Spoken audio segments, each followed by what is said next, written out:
Hello my dear students. आज हम लोग डिस्कस करने वाले हैं एक डाइपोल या बार मैग्नेट मैग्नेटिक फील्ड में रखा है तो कितना वर्क डन करना पड़ेगा उसको रोटेट करने के लिए। ऑफ कोर्स टॉर्क की बात भी करेंगे और कुछ important numericals from the JEE लेंगे और उसके बाद इस लेक्चर को ऑफ कर देंगे। So let's start from torque. पहले टॉर्क की बात कर लेते, उसके बाद बात करेंगे। बहरहाल टॉर्क के बारे में हम मूविंग चार्जेस एंड मैग्नेटिज्म में भी पढ़ चुके हैं, लेकिन फिर भी मैं यहां पे आपको एक बार रिकॉल करा देता हूं। Torque on a magnetic dipole placed in a magnetic field और you can say uniform magnetic field. समझते हैं? ये इस तरीके से मेरे पास यूनिफॉर्म मैग्नेटिक फील्ड है और इसमें अपना कोई बार मैग्नेट रखा है या मैग्नेटिक डाइपोल रखा है, एक ही बात है। Because everybody knows bar magnet behaves like dipole और we can say bar magnet is a dipole. This is the magnetic field.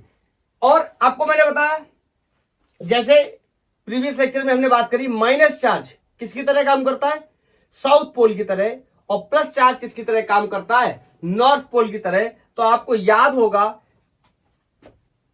इलेक्ट्रोस्टैट्स में प्लस चार्ज पर फोर्स लगता था in the direction of field and negative charge पर force लगता था in the opposite direction to the magnetic electric field. यहां पर ये नॉर्थ पोल है, इट मींस ये कैसा बिहेव करेगा? प्लस चार्ज की तरह। ओके, तो इस पर फॉरवर्ड डायरेक्शन में फोर्स लग जाएगा और इस पर बैकवर्ड डायरेक्शन में। मैंने कल के लेक्चर में ये बात बताई हुई है, साउथ पोल नेगेटिव चार्ज की तरह बिहेव करेगा and north pole positive charge की तरह बिहेव करेगा। एंड आई होप सारे लोगों ने प्रीवियस लेक्चर देखा हुआ है। चलो अब मेरी बात को ध्यान से सुनना। क्या होगा जब दो फोर्सेस टू ऑपोजिट एंड्स पर काम कर रहे हैं with the same magnitude and the opposite direction, तो क्या होने वाला है? इस पर एक रोटेटिंग इफेक्ट क्रिएट हो सकता है। Feel from this example, a force is acting on this end and another force is also acting from at this end. Okay, one force at this end, another force at this end, and both are trying to rotate in the same manner. Means this is also trying to rotate it clockwise, this force on the upper end, and the lower end is also trying to rotate it in clockwise direction. तो यहां पर जब दोनों forces लग रहे हैं तो ultimate result इसका कुछ ऐसे होने वाला है, ये घूमने लगेगा। घूमने का मतलब होता है ये रोटेशन मोशन करने लगेगा about its axis passing from its centre. तो मेरे को ये बताना है कि इस पर कितना टॉर्क लग रहा है। टॉर्क को ही अपन मोमेंट ऑफ फोर्स के नाम से जानते हैं। या क्या करना है? रोटेशन का फोर्स कैलकुलेट करना है। रोटेशन का फोर्स को हम लोग क्या बोलते हैं? टॉर्क या मोमेंट ऑफ फोर्स। क्लियर? तो यहां से मैं आपको कुछ बातें बता देता हूं। Let's say this angle is theta and dipole की लेंथ को अपन बचपन से 2L कंसीडर करते हुए आ रहे हैं। बोलो। और टॉर्क का more general expression perpendicular distance into force. This is the expression for the torque. कैसे निकालते हैं हम टॉर्क? फोर्स को मल्टीप्लाई करते हैं with the perpendicular distance. Is that clear? बोलो। तो यहां पर अगर मैं इसके कंपोनेंट बनाऊं, बोलो इस 2L के कंपोनेंट बनाऊं तो इस डायरेक्शन में आ जाएगा कितना? 2L cos theta. और इस डायरेक्शन में ध्यान से सुनना, मैं डॉटेड लाइन से बना दे रहा हूं ऐसे, ये डिस्टेंस हो जाएगी 2L sin थीटा। और आपको पता है वेक्टर के नियम से ये डिस्टेंस को भी हम इसको उठाकर यहां शिफ्ट कर सकते हैं। So this distance will be also 2L sin थीटा। Is that clear? बोलो। मैंने ये ऐसा क्यों किया? क्योंकि मेरे को कौन सी डिस्टेंस चाहिए जो फोर्स के क्या है? परपेंडिकुलर है। और ये भी पता होगा आप लोगों को कि टॉर्क इसके भी परपेंडिकुलर होगा और इसके भी परपेंडिकुलर होगा। क्रॉस प्रोडक्ट का रिजल्ट इधर वेक्टर के क्या होता है? परपेंडिकुलर। हम लोग ये बात वेक्टर में कर चुके हैं और बहुत थ्रू आउट द इलेक्ट्रोस्टैट्स भी कई बार हमने इसका डिस्कशन किया हुआ है। बोलो। तो ये मेरी बात आपको छोटी सी बात समझ आ गई। हाँ, एक बात और बताता हूं, प्रीवियस लेक्चर में हम लोगों ने डिस्कस किया था मैग्नेटिक डाइपोल मोमेंट वेक्टर के बारे में, इलेक्ट्रोस्टैटिक्स में भी डिस्कस किया था इलेक्ट्रिक डाइपोल मोमेंट के बारे में। तो यहां पर वैल्यू क्या थी, m इंटू 2l, याद आया। अगर वेक्टर में लिखना चाहूं तो लाइक दिस, और direction of magnetic dipole moment vector always from the south pole to the north pole of a bar magnet. Is that clear? बोलो। अब मेरे को यहां पर डिस्टेंस डालना है और फोर्स की वैल्यू को रखना है और यहां से कैलकुलेट कर लेना है। तो एक बार आप ट्राई करो ना, बहुत बार टॉर्क हम लोग कैलकुलेट कर चुके हैं, एक बार आप करो, मैं आपको टाइम देता हूं 1-2 मिनट का। 1 2 3 हो गया। चलो अब देखते हैं।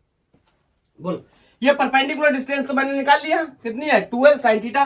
फोर्स के बारे में डिस्कस करें। चलो इलेक्ट्रोस्टैटिक्स से इसको कंपेयर करते हैं बहुत ही इजीली। आपको याद है किसी भी चार्ज पर जो इलेक्ट्रिक फील्ड में प्लेस्ड है या मोशन कर रहा है उस पर इतना फोर्स लगता था F equal to QE। Okay, अगर मैं इसी की तरह बिल्कुल इसको बनाने की कोशिश करूं तो Q माने चार्ज और E माने मैग्नेटिक फील्ड। बोलो, यहां पर मैं इसको लिख सकता हूं MB। What is M? Magnetic dipole moment vector. इसकी तरह एग्जैक्ट तो यहां पर अपन नहीं लिख सकते। बोलो, हाँ, और भी चीजें हम यूज कर सकते हैं। आपको मैंने करंट कैरिंग कंडक्टर के ऊपर लगने वाला फोर्स IBL sin थीटा बताया, लेकिन वो यहां यूज नहीं कर सकता भाई, this is not the current carrying conductor. Is that clear? बोलो, और टॉर्क को मैंने आपको एक तरीके से और भी बताया है, पहले हम लोग इसके बारे में डिस्कस कर चुके हैं। M vector cross B vector और MB sin थीटा। जब कोई current carrying loop magnetic field में प्लेस थी तो इतना टॉर्क लगता था। बोलो, चलो यहां पर भी कैलकुलेट कर लेते हैं। क्या रखा हुआ है, डायरेक्ट अपन ने बार मैग्नेट रखा हुआ है। चलो, perpendicular distance this 2l sin theta and force is MB, where M is magnetic dipole moment vector. Is that clear?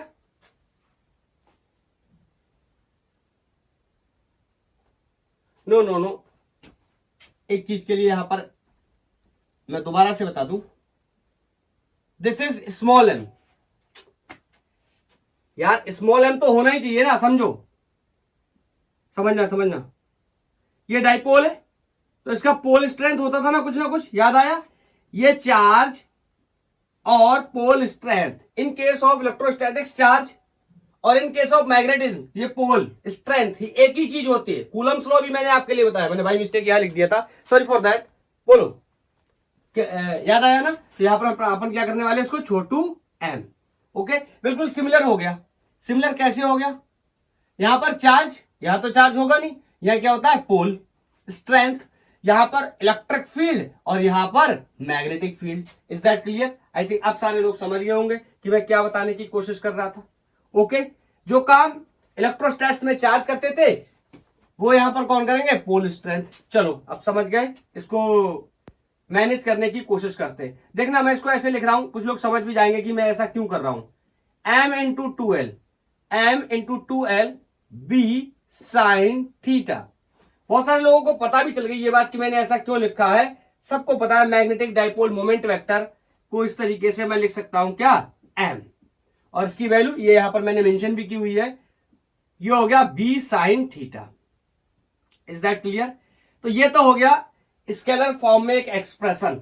और मैं यहां पर आपको एक बात बताना चाहता हूं, theta is angle between magnetic dipole moment vector and magnetic field vector. Is that clear? इसकी डायरेक्शन निकालना भी मैंने आपको बताया था, मैग्नेटिक डाइपोल मोमेंट की डायरेक्शन कैसे निकालते हैं इस बात के बारे में भी मैं आपको बता चुका हूं। अगर जरूरत पड़ेगी तो दोबारा से बता दूंगा, ठीक है? अब एक बात और समझना, मैं ये बात वेक्टर से पढ़ता चला आ रहा हूं और ये बात मेरे को बहुत ही क्लियरली पता है।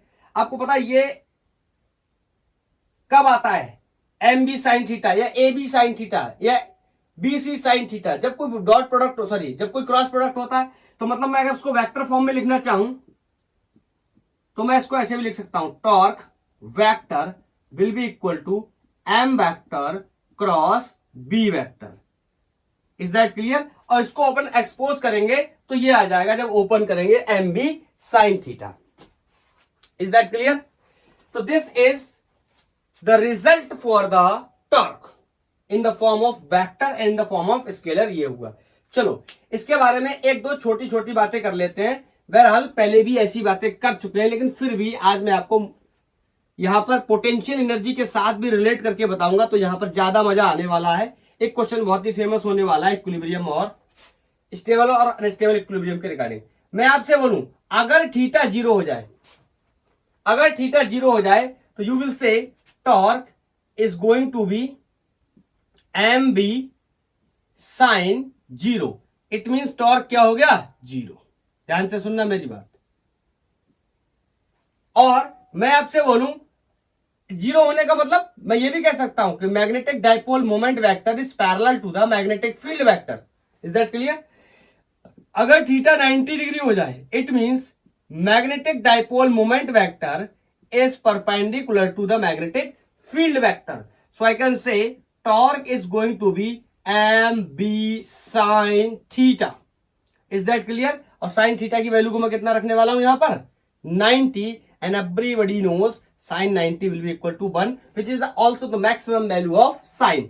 So I can say this is mb, और यहां से अब मैं कह सकता हूं this is maximum torque and this is minimum torque. Okay? तो अगर आपसे पूछा जाए कि टॉर्क मिनिमम कब होगा और टॉर्क मैक्सिमम कब होगा, तो इन दोनों चीजों के बारे में हम डिस्कस कर सकते हैं। मैं एक बात यहां पर और भी आपको बता देना चाहता हूं, थीटा अगर जीरो है और यही कंडीशन भी ट्रू होगी अगर थीटा 180 डिग्री है, बिकॉज साइन की वैल्यू जीरो होती है 0 डिग्री के लिए एंड साइन की वैल्यू ऑल्सो जीरो होती है 180 डिग्री के लिए। इट मींस अगर m vector and b vector are parallel to each other, in this case torque will be zero. If they are anti parallel then torque will be also zero. मैंने आपको एक बात और बताई थी प्रीवियस लेक्चर में, जब प्रीवियस चैप्टर में मैंने जब आपको टॉर्क बताया था तो यहां पे मैंने आपको दो कंडीशन बताई थी, स्टेबल और अनस्टेबल इक्विलिब्रियम की। लेकिन आज मैं यहां से ना बता करके नेक्स्ट टॉपिक पोटेंशियल एनर्जी से बताऊंगा, वहां से ज्यादा फील आएगा और मजा आने वाला है। बोलो क्लियर है? तो चलो दिस इज ऑल अबाउट जो डाइपोल है अपना मैग्नेटिक फील्ड में रखा है उस पर कितना टॉर्क लगेगा। और डाइपोल कौन है इस बार? डायरेक्टली बार मैग्नेट, कोई करंट कैरिंग कंडक्टर नहीं है। करंट कैरिंग कंडक्टर के बारे में तो हम पहले से ही डिस्कस कर चुके हैं। मैंने यहां पर सीरीज जब स्टार्ट की है मैग्नेटिज्म और मैटर की, तो मैं जानबूझ के सब कुछ पढ़ाता जा रहा हूं ताकि आपको कंफ्यूजन ना हो कि ये कहां है कहां नहीं है। हाँ, अगर आपको आता है आप 2x की स्पीड में कर लो, अगर आपको नहीं आता है तो आप धीरे धीरे देख लो, या आप बिल्कुल इसमें सशक्त हैं तो आप डायरेक्ट पोटेंशियल एनर्जी देखना शुरू करो, जो कि अब हम लोग डिस्कस करने जा रहे हैं। बोलो, तो हेडिंग लगा लेंगे potential energy of a magnetic dipole जब क्या करता है? रोटेट करता है। मैग्नेटिक डाइपोल, चलो ऐसे लिखता हूं, इन मैग्नेटिक फील्ड। समझना, ये नया है, प्रीवियस लेक्चर में हम लोगों ने ये नहीं सीखा, ये यहीं से सीखना स्टार्ट करेंगे। चलो मैं उसी वाले डायग्राम को फिर से बनाता हूं। टॉर्क तो कैलकुलेट कर चुके, अब कितनी पोटेंशियल एनर्जी होगी इसके बारे में डिस्कस करने जा रहे हैं।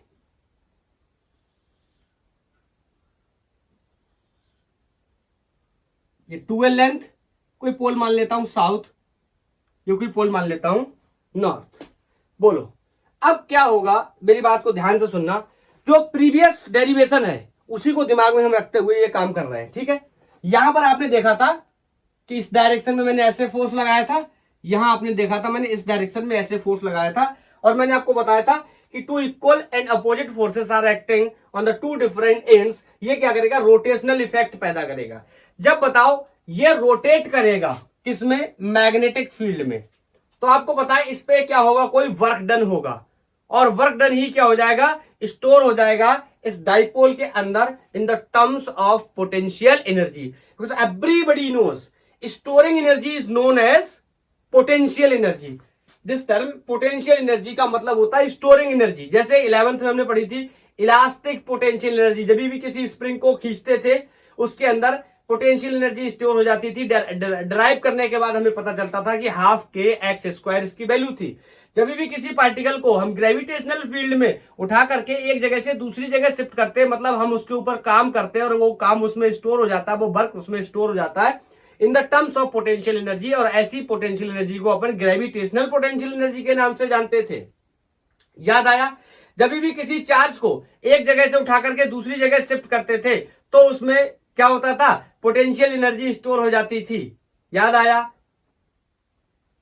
ऐसे एनर्जी को, उसमें जो हम काम करते थे, उस चार्ज को उठाकर एक जगह से दूसरी जगह शिफ्ट करते थे तो उस पर काम होता था, वो काम उसमें स्टोर हो जाता था in the terms of energy. और किसकी फील्ड में था? किसकी फील्ड में था? चार्ज है तो इलेक्ट्रिक फील्ड में था, तो उसको हम इलेक्ट्रिकल पोटेंशियल एनर्जी के नाम से जानते थे। याद आया? हम लोग ऐसे बताते थे कि work done will be equal to potential into incoming charge. याद आया? प्रेजेंट चार्ज का पोटेंशियल इनटू इनकमिंग चार्ज में आपको इस तरीके से बताता था, और वही वर्क डन क्या हो जाता था? Storing energy. आज हम बात कर रहे हैं मैग्नेट की। मैंने सारी चीजें आपको रिलेट करके बताई क्लास 11 से, फिर 12th का जो टॉपिक अभी हमने पढ़ रखा है, और अब हम आ गए किसमें? मैग्नेटिज्म में। अब मैग्नेटिज्म में क्या होगा? कॉन्सेप्ट वही रहने वाला। ये एक डाइपोल है, ये एक मैग्नेट है, ये मैग्नेट इसके अंदर रोटेट करेगा। बोलो, जब ये इसके अंदर रोटेट करेगा तो इस पर कोई ना कोई काम करना पड़ेगा, और जो काम होगा वो इसके अंदर स्टोर हो जाएगा, और storing energy is also called potential energy.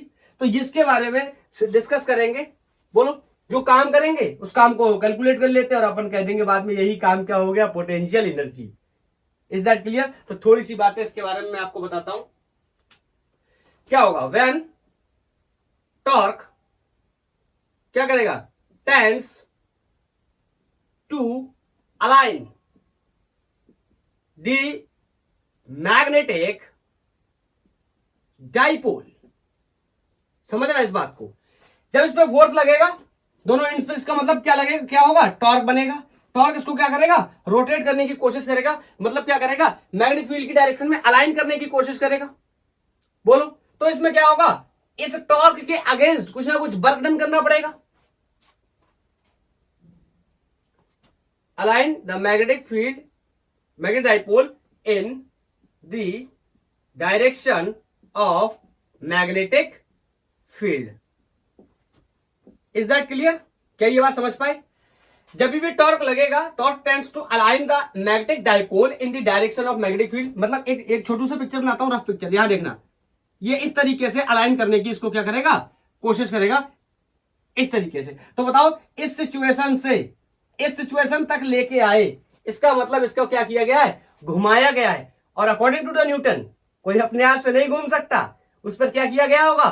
Force लगाया गया होगा। और अगर फोर्स लगाया है, डिस्प्लेसमेंट आया है, इसका मतलब वर्क हुआ है। May be rotational displacement and may be translational displacement. यहां डिस्प्लेसमेंट कैसा है? रोटेशनल, क्योंकि ये रॉड क्या कर रहा है? सॉरी रॉड बोल दिया, ये डाइपोल या ये मैग्नेट क्या कर रहा है? Trying to rotate. बोलो, कोई एंगल चला होगा, तो उसके विषय में बात करेंगे भी। इतनी बात समझ में आई? बोलो, अब क्या होगा?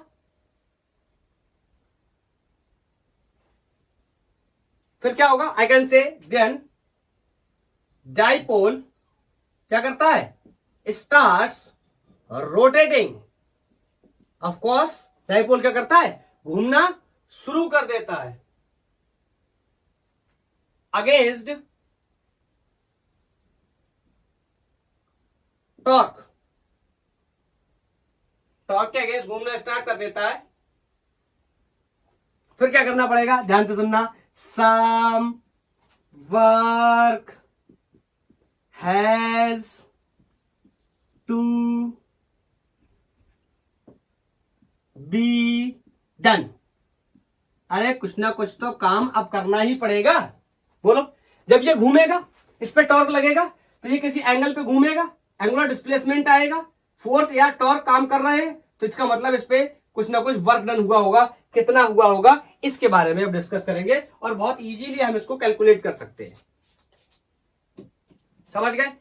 क्या मैं यहां पर ये लिख दूं W is equal to force into displacement. अरे यही तो बचपन से वर्क पढ़ते चले आ रहे ना, ये तो हमारी गलत सोच है ना। वर्क का मतलब फोर्स इंटू डिस्प्लेसमेंट नहीं होता। अगर हम समझने की कोशिश करें तो वर्क का मतलब क्या होता है, अलग अलग सिचुएशन में अलग अलग वर्क होता है। ट्रांसलेशन के केस में we can say force into displacement का डॉट प्रोडक्ट वर्क देगा, लेकिन this is not translation motion. अभी कोई ऐसा तो नहीं बैठा ना क्लास में जिसे ये नहीं पता है कि ट्रांसलेशन मोशन और रोटेशन मोशन क्या होता है। तो मैं आपको बता दूं, ट्रांसलेशन मोशन का मतलब 1D या 2D मोशन, आप ऐसे समझ सकते हो। और रोटेशन का मोशन, रोटेशन तो सबको ही पता है ना, जब कोई पार्टिकल या कोई ऑब्जेक्ट अपने एक फिक्स एक्सेस के अबाउट क्या करने लगे, रोटेट करने लगे। ओके चलो, तो मैं आपसे पूछूं, मान लो ये पहले यहां था, उसके बाद में ये घूम करके यहां कहीं आ गया, और ऐसा करने में इसने डी थीटा एंगल चला। आपको पता है छोटी छोटी बातें कर सकते हैं डी थीटा, फिर इसको जरूरत पड़ने पे इंटीग्रेट करेंगे। तो बताओ वर्क क्या लिख सकते हैं एंगुलर कंडीशन में, वर्क क्या होता है, 1 सेकेंड, वर्क क्या होता है। चलो मैं आपको ट्रांसलेशन से थोड़ा सा रिलेट करके बताता हूं, शायद आप समझ पाओ। वर्क क्या होता है, फोर्स और डिस्प्लेसमेंट का डॉट प्रोडक्ट होता है वर्क, इसमें किसी को कोई डाउट नहीं होनी चाहिए। हाँ, ये कहानी किसकी है, ट्रांसलेशन की। इससे ज्यादा मैं आसान और आपको बता नहीं सकता, ऐसा ट्रांसलेशन में करते थे। लेकिन अभी अपन डील कर रहे हैं किसके साथ, रोटेशन के साथ। तो ये जो फोर्स है, ट्रांसलेशन में जो फोर्स होता है, वही रोटेशन में क्या बन जाता है, टॉर्क। मैंने आपको बताया कि यहां रोटेशन में फोर्स नहीं होता, फोर्स का क्या होता है, मोमेंट। और फोर्स के मोमेंट को अपन किस नाम से जानते हैं, टॉर्क। Is that clear. और ये क्या है, ये क्या है, ट्रांसलेशनल डिस्प्लेसमेंट है। अरे भैया जब यहां ट्रांसलेशन मोशन हो ही नहीं रहा, तो ट्रांसलेशन डिस्प्लेसमेंट कहां से आया, कौन आएगा, rotational displacement. It means theta. Is that clear. और थीटा क्या है, रोटेशनल डिस्प्लेसमेंट।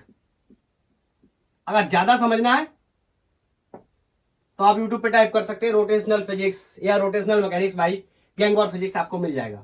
ठीक है, बहुत लंबे लेक्चर्स हैं वहां पर रोटेशन मैकेनिक्स के, काफी ज्यादा लेक्चर्स हैं। चलो अब, लेकिन हम तो काम कर रहे हैं किस पे, डिफरेंशियल एंगल पे। तो इसको मैं क्या लिख सकता हूं, इस छोटू से डिफरेंशियल एंगल को घुमाने में कितना वर्क हुआ होगा, ऑफ कोर्स छोटू वर्क, नाम DW। बोलो torque D theta. Is that clear. और इसको क्या कर देंगे अब, इंटीग्रेट। कहां से, पता नहीं कहां से कहां तक घुमाएगा। तो मैं मान लूंगा कि θ1 से θ2 घुमा रहा है, लिमिट्स आर नेसेसरी। बोलो क्या आप समझ गए। और मैं मान ले रहा हूं जिस दरमियान वर्क, सॉरी एंगल θ1 था, आप चाहो तो यहां वर्क 0 भी मान सकते हो, W1 भी मान सकते हो, कोई प्रॉब्लम नहीं है। मैं 0 मान ले रहा हूं, थोड़ा सा स्टैंडर्ड हो जाएगा। ठीक है, यहां पर क्या कर लिया मैंने, W। तो DW will be W, everybody knows, and limit from 0 to W। यहां पर बोलो, अब यहां पर मेरे को टॉर्क की वैल्यू रखनी है, और टॉर्क की वैल्यू अभी अभी मैंने निकाली थी। एवरीबॉडी नोज कि टॉर्क की कितनी वैल्यू यहां पर होने वाली है। मैं यहां पर प्लेस कर सकता हूं क्या, MB sine theta D theta. Clear, ये है टॉर्क की वैल्यू, ये है एंगल की वैल्यू। ओके, तो यहां से θ1 से θ2। अब जो जो कांस्टेंट होंगे उनको इंटीग्रेशन के बाहर निकाल लेंगे। बोलो magnetic dipole moment vector, of course constant value always fix, small m into 2l, where small m is the pole strength and B is the magnetic field, and everybody knows magnetic field lines के बारे में पढ़ के आ रहे हैं ना, straight parallel and equigap field lines are formed uniform field। अरे ये तो पढ़ के आ रहा है भैया, इसमें मत कह देना।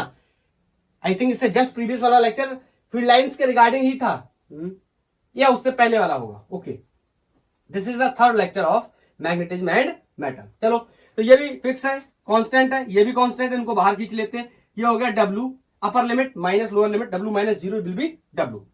तो यहां से MV, अंदर कौन बचा, sine theta with respect to d theta, θ1 θ2। Is that clear. बताओ क्या आपको साइन थीटा का इंटीग्रेशन आता है with respect to d theta. आता है तो अच्छी बात है, नहीं आता तो मैं यहां बता देता हूं, याद रखना इस बात को। Sine theta with respect to d theta, limit, चलो लिमिट रहने देता हूं, this is going to be simply minus times of cos theta. Okay, अगर आप मैथमेटिक्स के स्टूडेंट है तो आपके लिए बहुत ही बेसिक बात है, इससे ज्यादा आसान कुछ हो नहीं सकता। बोलो कैलकुलस में। अगर आप बायोलॉजी के स्टूडेंट है तो आपको ये बात याद कर लेनी चाहिए। ठीक है, चलो अब मेरे को इसको कैरी करना है, मैं ऊपर से कैरी कर लेता हूं यहां से। अब अपन बहुत करीब में है रिजल्ट के।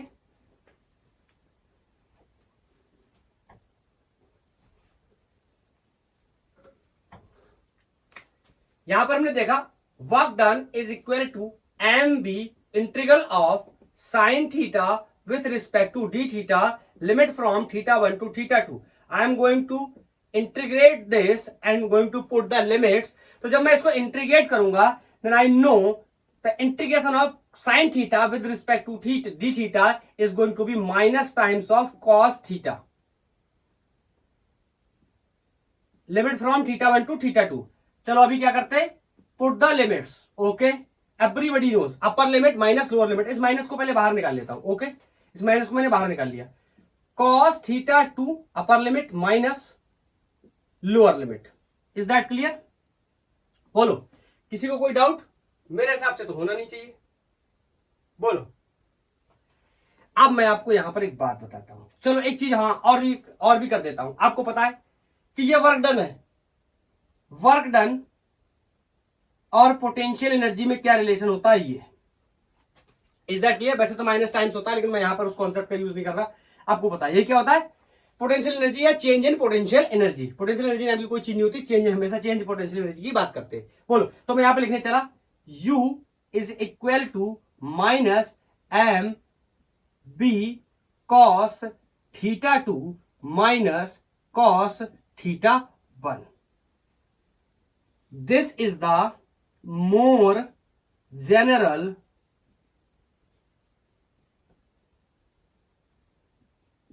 फॉर्म।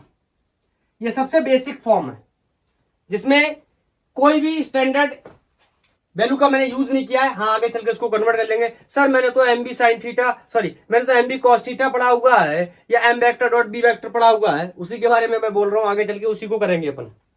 हाँ, तो ये मोर जनरल फॉर्म है। इसमें दो अलग अलग एंगल्स हो सकते हैं। बोलो, अब इसमें क्या कर लेंगे? स्टैंडर्ड यूज कर लेंगे। अगर मैं आपसे बोलूं कॉस थीटा की वैल्यू 90 हो जाए, और सबको पता है कि कॉस थीटा की वैल्यू 90 जब होती है तो उस दौरान एंगल कितना हो वैल्यू कितनी हो जाती है? 0। Cos 90 is 0। तो मैं अगर आपसे बोलूं potential energy of a dipole is 0। बोलो कब?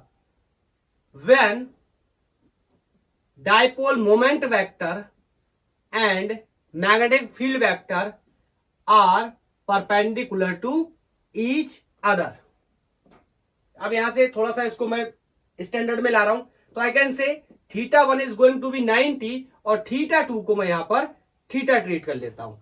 तो जो आप चाह रहे थे वही एक्सप्रेशन बनकर तैयार हो जाएगा, जो आपने अक्सर किताबों में पढ़ा हुआ है या आपके स्कूल में या ट्यूशन टीचर ने आपको पढ़ाया हुआ है। This is going to be, बोलो, cos θ2 की जगह cos थीटा एंड cos θ1 की जगह cos 90 and cos 90 will be 0। तो यहां से वैल्यू आ गई minus M B cos theta. ये आपने जनरली पढ़ा होगा स्कूल में या फिर कोचिंग सेंटर्स में, ठीक है? ये लेकिन ये स्टैंडर्ड फॉर्म है, बिल्कुल हमने एक स्पेसिफिक वैल्यू को मान करके ड्राइव किया है इसको, ठीक है? बोलो, क्लियर? हाँ, इसको आपने एक तरीके से मे भी और भी पढ़ा होगा in the terms of vector. इसको मैं ऐसे भी लिख सकता हूं, M vector dot B vector. अब देखो, मैं यहां पे एक बात आपको बताना चाहता हूं। कुछ लोग ऐसे होंगे जिनकी ये शिकायत होगी, सर ये आप कैसे लिख देते हो M vector dot B vector, ये मेरे को नहीं समझ आया। देखो, या M vector cross B vector कहीं लिख देते हो टॉर्क के केस में, ये मेरे को नहीं समझ आता। इस बात को समझने के लिए आपको वेक्टर की बेसिक एनालिसिस आनी चाहिए, और अगर आपने वेक्टर नहीं पढ़ा अच्छे से तो आपको नहीं पता होगा।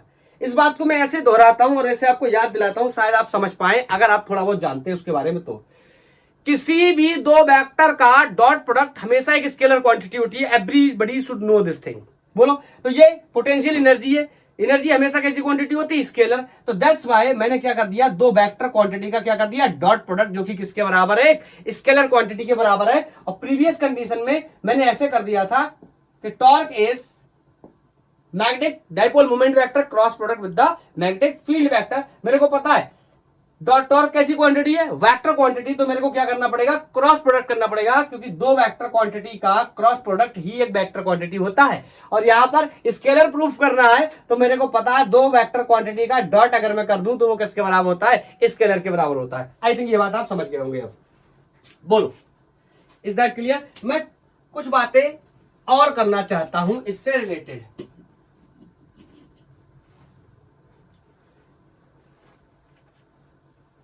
आपने गांव देहात में अगर आप कभी रहे हैं तो आपने एक चीज सुनी होगी, नहीं सुनी है नहीं रहे तो मैं बता देता हूं। ऐसा बोला जाता है ना, जब कोई लड़का वड़का गांव में ज्यादा शैतानी करता है, उछल कूद करने लगता है, तो कहते हैं ना इसकी एनर्जी बढ़ गई है, ये अनस्टेबल हो गया है, इसको स्टेबल करना है, इसका मतलब लो एनर्जी स्टेट में लाना है, इसका ब्याह करवा दो। बोलो, ब्याह कराने के बाद क्या होगा, लो एनर्जी स्टेट में आ जाएगा। चलो मैं आपको इसी के बारे में बताता हूं। सबसे पहले तो मैं आपको ये क्लियर कर दूं कि यहां पर थीटा क्या है, एंगल है, किस किस के बीच का। बहुत इंपॉर्टेंट ये बात है, कभी भूल मत जाना, नहीं तो क्वेश्चन सॉल्व होगा ही कहां से। Magnetic dipole moment vector and magnetic field vector के बीच का क्या है, एंगल।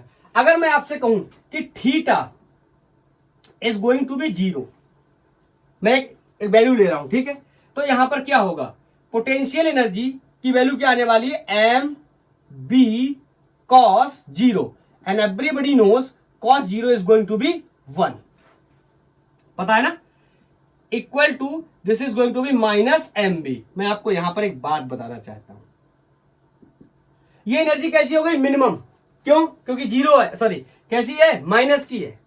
Is that clear? और अगर मेरे को मैक्सिमम एनर्जी चाहिए तो मैं थीटा को कर सकता हूं कितना, 0 ना 180, और कॉस 180 की वैल्यू कितनी होती है, -1।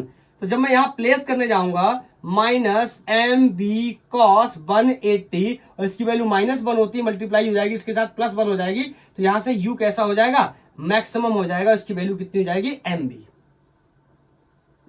मतलब डाइपोल या बार मैग्नेट मैग्नेटिक फील्ड में इस तरह रखा है कि दोनों की डायरेक्शन अगर सेम है, ऐसे समझना,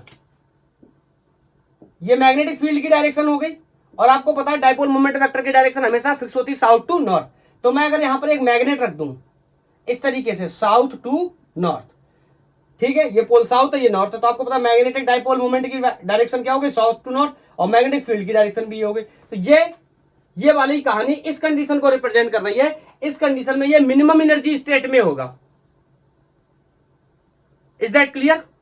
और अगर मैं इसका उल्टा कर दूं, साउथ पोल को इस साइड कर दूं और नॉर्थ पोल को इस साइड कर दूं, तो मैग्नेटिक डाइपोल मोमेंट वेक्टर की डायरेक्शन अपोजिट हो जाएगी। मैग्नेटिक फील्ड के दोनों के बीच में एंगल कितना हो गया, 180 डिग्री की है इस वाली कंडीशन। तो ये सबसे ज्यादा अनस्टेबल फील करेगा। अगर इसको हम ऐसे भी कर देंगे ना, ऐसे, तो तुरंत घूमने लगेगा। इस कंडीशन में नहीं घूमेगा। बोलो क्या है इसका कारण, आगे चल के डिस्कस करते हैं। बोलो, हटाऊं?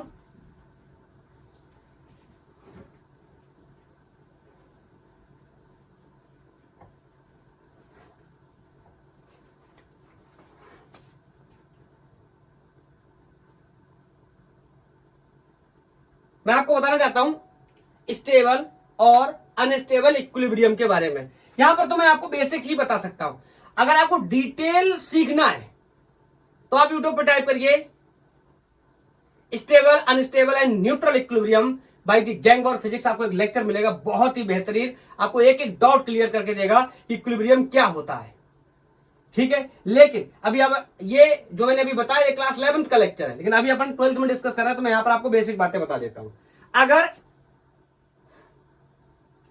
एनर्जी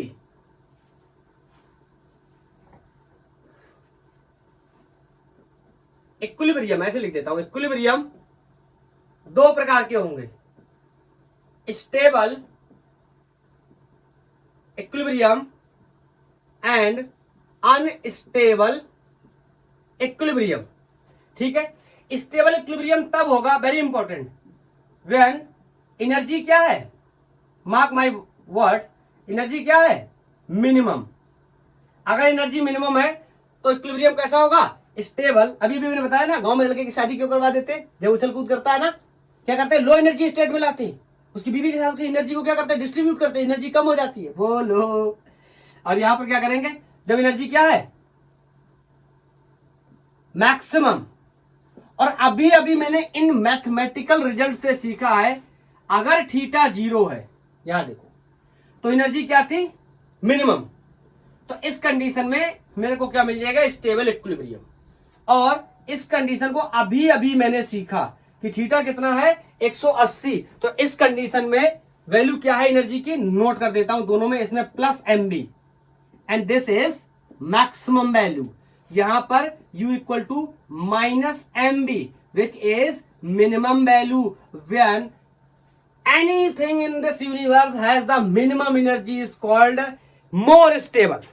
हमेशा more stability is equal to less energy and more energy creates instability. बोलो, तो ये बातें आज के बाद मेरे को क्लियर रहनी चाहिए कि अगर कोई कह दे कि मैं स्टेबल से अनस्टेबल में रिवर्स कर रहा हूं, ऐसा जेईई मेंस के क्वेश्चन में बोला गया है, मैं आपको भी करके बताऊंगा, तो आप समझ जाएंगे कि 0 से 180 या 180 से 0 कुछ इस तरीके की कहानी है एंगल्स की। एंगल डायरेक्ट ना बोल करके इन शब्द का इस्तेमाल करेगा, स्टेबल इक्विलिब्रियम से अनस्टेबल इक्विलिब्रियम में पलट दिया। मतलब स्टेबल इक्विलिब्रियम कब होता है, जब एंगल थीटा कितना होता है, 0 डिग्री। अनस्टेबल कब होता है, जब angle is 180 degree. Is that clear? क्या आप मेरी बात को बहुत अच्छे से समझ पाए? आई थिंक समझ गए होंगे। बोलो, चलो तो अब अपन एक दो बढ़िया बढ़िया सवाल कर लेते हैं और उसके बाद इस टॉपिक को टाटा बाय बाय बोल करके नेक्स्ट लेक्चर से हम अर्थ मैग्नेटिज्म के अंदर एंट्री करेंगे और समझेंगे कि अर्थ में किस तरीके का मैग्नेटिज्म पाया जाता है।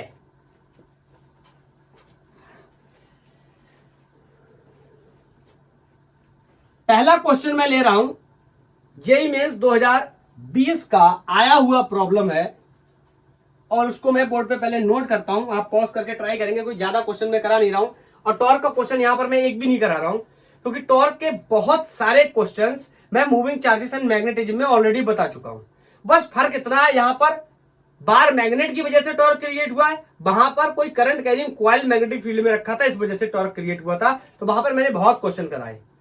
स्टेबल और अनस्टेबल इक्विलिब्रियम का भी वहां पर मैंने एक क्वेश्चन कराया हुआ है, लेकिन वहां पर मैंने ऐसे लिख दिया था u equal to minus M B cos theta. कोई पूछना मत ये कहां से आया है, आज पता चल गया ना कहां से आया है। ओके, इसीलिए मैंने उस दिन मना कर दिया था, आज मत पूछो, थोड़ा सा इंतजार करो, पता चल जाएगा कहां से आया है। चलो, तो पहला question is from JEE Mains 2020। Question मेरे से कहता है a small bar magnet placed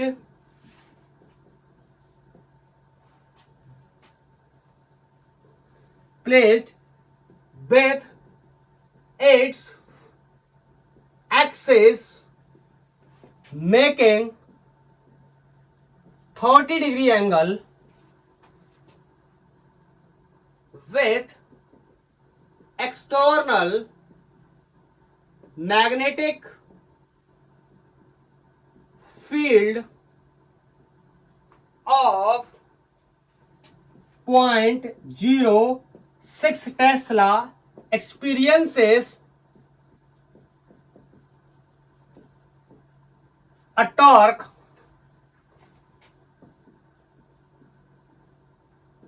of 0.018 newton metre.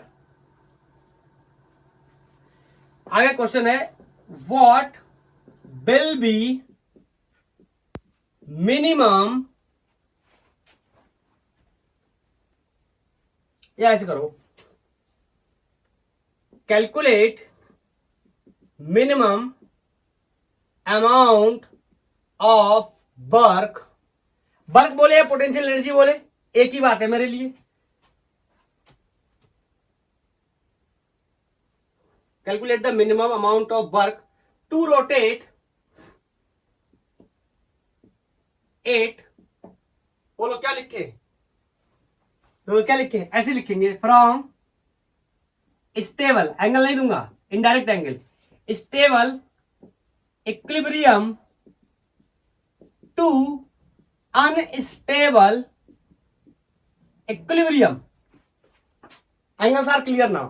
बोलो, अभी अभी हमने सीखा। चलो मैं 4 ऑप्शन देता हूं, तुम पॉज करके सॉल्व करो, जब तक मैं ऑप्शन लिखता हूं तब तक तुम सॉल्व कर लो। पहला option is 9.2 into 10 to the power -3 joule.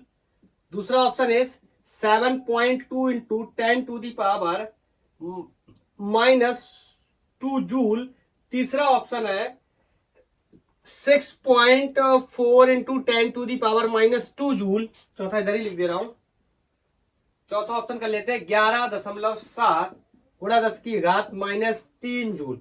11.7 into 10 to the power -3 joule. कर लिया? 1 2 3 कर लिया, कर लिया, कर लिया। एंड बोलो बोलो बोलो, दिस ऑप्शन इज करेक्ट। बोलो, हो गया? चलो अब मैं करता हूं। अगर आपका हो गया तो बहुत अच्छा है, आंसर मैच कर गया, वेरी गुड। नहीं कर पाया अगर, इन दैट केस तो अपन डिस्कस कर लेते कैसे सॉल्व करेंगे इसको।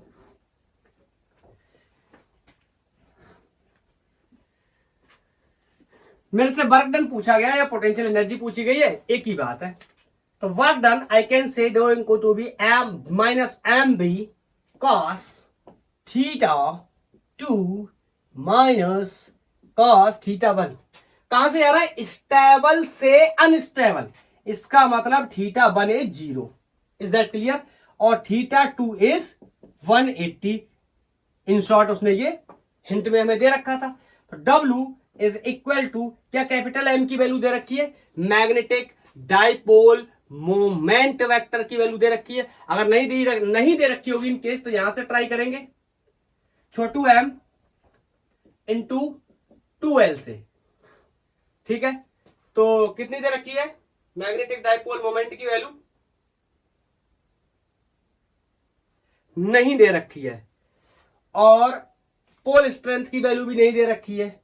तो कैसे निकालेंगे? ये तो सॉल्व होने से पहले ही बंद हो गया। बोलो, मैग्नेटिक फील्ड दिया, यस ऑफ कोर्स गिवन। ये मेरे को प्रॉब्लम कर रहा है ना, ये प्रॉब्लम कर रहा है। इसके लिए मेरे पास बेजोड़ इलाज है, एक और इलाज है। कैसे? ध्यान से सुनना। आपको पता है ना टॉर्क क्या होता है? M vector cross B vector, और can be write M B sine theta. मैं थोड़ा सा याद दिलाता हूं। क्वेश्चन ना कह रहा है कि ये इस तरीके से रखा है कि इसका डाइपोल मोमेंट वेक्टर 30 डिग्री का एंगल बना रहा है विद द मैग्नेटिक फील्ड। और मैग्नेटिक फील्ड कितना लगाया हुआ है? 0.06 टेस्ला। अब तो मिल गया ना टॉर्क, मेरे को क्वेश्चन में गिवन है। अब देखो जाके चेक करो। समझ गए? समझ गए? हटाओ इस फोटो को, हटा के यहां पे वैल्यू डाल के निकाल लेता हूं। तो ये मेरे को शायद गिवन है 0.018 newton metre. Magnetic dipole moment vector मेरे को बताना है, and magnetic field vector is given 0.06 and sin 30. Is that clear? Sin 30 is half. इससे 0.2 हो जाएगा, इसको डिवाइड करेंगे, मैग्नेटिक डाइपोल मोमेंट वेक्टर की वैल्यू यहां से 0.6 एम्पियर मीटर स्क्वायर निकाल लेंगे। Is that clear? बोलो, बस अब यहां रख देंगे, हमारा आंसर बन जाएगा। W work done is equal to minus, इसकी वैल्यू अभी अभी निकाल के लाए 0.6। Magnetic field is also I think 0.06। Magnetic field is 0.06। Okay, angles को डाल लेते हैं। कॉस थीटा 2 माने 180 डिग्री माइनस कॉस 0 स्टेबल से अनस्टेबल क्वेश्चन ने दिया था। तो W इज इक्वल टू, अब देखो यार ये सब मल्टीप्लाई वगैरह तो कर ही लोगे ना, मैं ये मान के चल रहा हूं, ये बहुत ही छोटी छोटी चीजें, इसमें मेरे को अब मत बोलना ये कर दो सर। ठीक है, कॉस 180 की वैल्यू कितनी होती है? -1 एंड माइनस कॉस 0 की वैल्यू कितनी होती है? 1। Is that clear? तो ये माइनस माइनस क्या हो गया? प्लस के कितने हो गए? 2, और यहां मल्टीप्लाई हो गए। तो बोलो यहां से वर्क डन आ जाएगा। -1 -2 सॉरी -1 -1 कितने होगा? -2, इसके साथ मल्टीप्लाई हो गए प्लस, और देखो ये होगा कितने? 6 चंगे 36। बोलो, और गुणा 2 72। तो 7.2 वाला ऑप्शन जो था वो क्या हो जाएगा? 7 सही हो जाएगा। 7.2 into 10 to the power -2 joule. Power वगैरह को मैनेज कर लेना।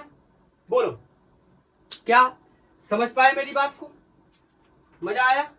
आपका मैच किया था। चलो अब मैं एक क्वेश्चन और लेता हूं वेक्टर के फॉर्म में, वेक्टर के फॉर्म में लेता हूं,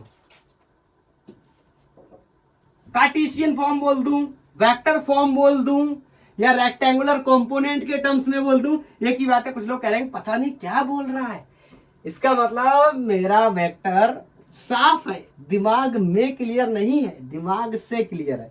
ये बातें वो व्यक्ति आसानी से समझ रहा होगा जिसे वेक्टर के बारे में पता है कि रेक्टेंगुलर कंपोनेंट, ओह समझ गया मैं तो रेडी हूं। कार्टेशियन फॉर्म, ओह मैं समझ गया मैं रेडी हूं। लेकिन जिसने नहीं पढ़ा वो तो कह रहा है मैं भी रेडी हूं, मेरे दिमाग से तो साफ है ना, तो मैं क्यों वरीड हूं उसके बारे में। चलो एक क्वेश्चन है मेंस 19 का, अच्छा प्रॉब्लम है, समझते हैं। मेरे को मैग्नेटिक डाइपोल मोमेंट वेक्टर में लैंग्वेज नहीं लिख रहा, डायरेक्ट आपको दे दे रहा हूं। ये दे रखा है इतना ampere metre square. Magnetic dipole moment vector is 10⁻², I cap में है, एम्पियर मीटर स्क्वायर। और मेरे को यहां पर मैग्नेटिक फील्ड भी गिवन है which is V0 cos omega T. Is that clear? और ये भी कहां है, आई में, ठीक है, ऑफकोर्स टेस्ला में, ठीक है। चाहो तो ऐसे बंद करके लिख लो। बोलो डाइपोल मोमेंट वेक्टर पता चल गया, मैग्नेटिक फील्ड पता चल गया। हाँ मैं एक बात आपको और बता दूं कि यहां पर ये जो बी है इसकी वैल्यू कितनी है, 1 टेस्ला। बोलो clear? Naught B, sorry B naught, इस बी नॉट का मैग्नीट्यूड कितना है, 1 टेस्ला। और ये जो ओमेगा है, इस ओमेगा को अगर आपको जरूरत पड़ता है तो आप 0.125 और रेडियन पर सेकेंड ट्रीट कर सकते हैं।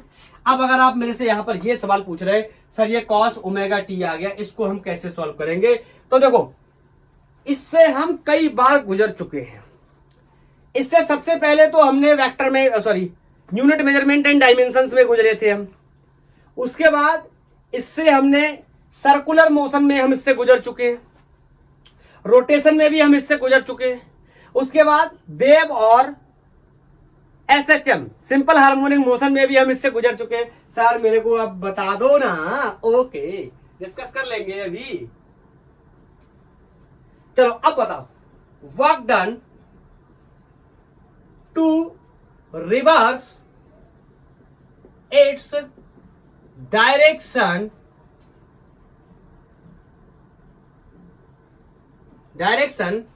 of magnetic dipole moment vector। कह रहा है बहुत ही आसान है, वर्क बता दो अगर मैंने मैग्नेटिक डायपोल मोमेंट के वेक्टर की डायरेक्शन को रिवर्स कर दिया है। बोलो अभी ये कहां है, अभी ये कहां है, प्लस आई में, इसका मतलब प्लस एक्स में, मतलब मैग्नेट कुछ ऐसे रखा हुआ था साउथ से नॉर्थ, तभी तो मैग्नेटिक डाइपोल मोमेंट वेक्टर की डायरेक्शन ऐसी होगी। अब इसको पलट दिया मतलब चुंबक को ऐसा कर दिया तो एम भी ऐसा हो गया। कह रहा कितना वर्क डन होगा, जल्दी से कैलकुलेट करके बता दो। पिछले क्वेश्चन में और इस क्वेश्चन में क्या कोई डिफरेंस है? बिल्कुल नहीं। वहां पर बोल के बताया था स्टेबल से अनस्टेबल, यहां पर भी यही बात है। यहां पर जीरो कंसीडर करोगे तो जब पलट दोगे तो 180 हो जाएगा। चलो करो, मैं 4 ऑप्शन देता हूं फिर देखते हैं आया कि नहीं आया। 0.015 joule, option B is 0.007 joule, option C is 0.014 joule and option D is 0.028 joule. बोलो कर लिया, कर लिया? हाँ एक चीज और मुझे बताना चाहिए, at t equal to 1 second, वरना सॉल्व नहीं होगा, टाइम देना पड़ेगा। ये t है ना, ये हटेगा नहीं, ठीक है। अब करो, बोलो कर लिया 1 2 3, कर लिया 1 2 3, कर लिया 1 2 3। बोलो चलो अब मैं बताता हूं, ये वाला ऑप्शन आपका मैच कर जाना चाहिए अगर आपने इसको किया हुआ है तो। अब हम समझते हैं इसको इस तरह कुछ। बोलो W equal to minus M B cos theta 2 minus cos theta 1। आप कह रहे होगे सर ये वाला जो फॉर्मूला मैंने पढ़ा था अपने स्कूल में, अपनी कोचिंग में, ये क्यों नहीं लग रहा है? ये बहुत ही छोटे स्तर के सवालों में लगेगा, जो बोर्ड लेवल के क्वेश्चंस होंगे या फिर स्कूल लेवल के क्वेश्चंस होंगे, जो जेई के क्वेश्चंस होंगे, उनमें मैक्सिमम टाइम ये जनरल फॉर्म का इस्तेमाल करेगा।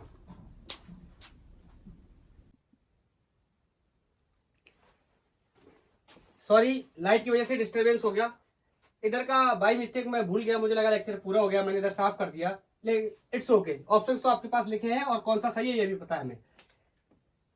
W is equal to minus, बोलो m की value 10 to the power -2, magnetic field की value B0 cos omega T. Is that clear? An angle, बोलो क्या कर रहा है क्वेश्चन ने कहा है कि रिवर्स की है किसकी direction, magnetic dipole moment vector की डायरेक्शन, मतलब इसकी डायरेक्शन को प्लस आई से माइनस आई ले गए, मतलब प्लस आई का मतलब एक्स, एक्स का मतलब 0, और लौट के हो गया, पलट गया, रिवर्स हो गया तो 180। So I can say cos 180 minus cos 0। Is that clear? तो I can say this is going to be cos 180, चलो एक बार लिख देता हूं, 10 to the power -2 B0 cos omega t, cos 180 -1 and cos 0 is 1. So this is going to be -1 -2 and multiply by this will be +2. So work done is going to be 2 into 10 to the power -2 B0 cos omega t। जो भी value मेरे को पता है मैं रख लेता हूं। V0 की वैल्यू मेरे को क्वेश्चन में 1 दे रखी है and the question is about the omega T, मतलब कॉस के बारे में मेरे को आइडिया नहीं है, तो मैं इसको कन्वर्ट करने की कोशिश करूंगा। मैं यहाँ पे आपको बेसिक मैथमेटिक्स सीख करके बता देता हूं।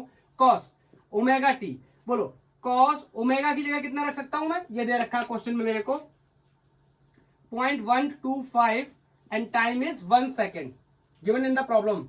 ये तो यहां से वैल्यू आ गई कॉस 0.125।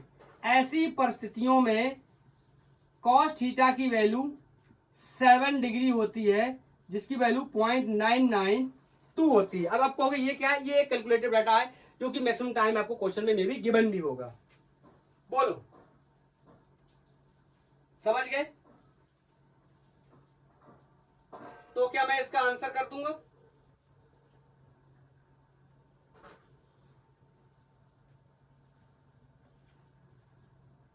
यहां पर रख देना, उसके बाद इसका इसके साथ मल्टीप्लाई कर देना।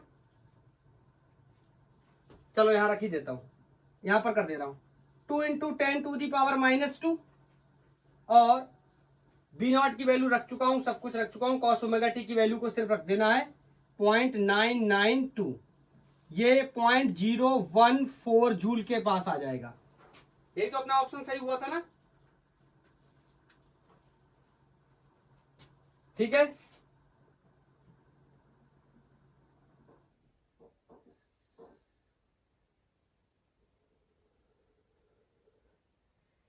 मेरे को इसमें ऑप्शन में ना कुछ थोड़ा सा डाउट सा फील हो रहा है।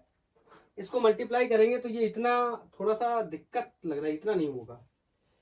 तो ये हो जाएगा 2 2 जा 4, 9 2 जा 18, 9 2 18 19। इसको ऐसा करो ना, ये ऑप्शन में भी आप ये 14 मैंने लगता है बाई मिस्टेक है, इसको 19 कर लो, ऑप्शन में भी 19 कर लो। क्या क्या ऑप्शन थे इसके?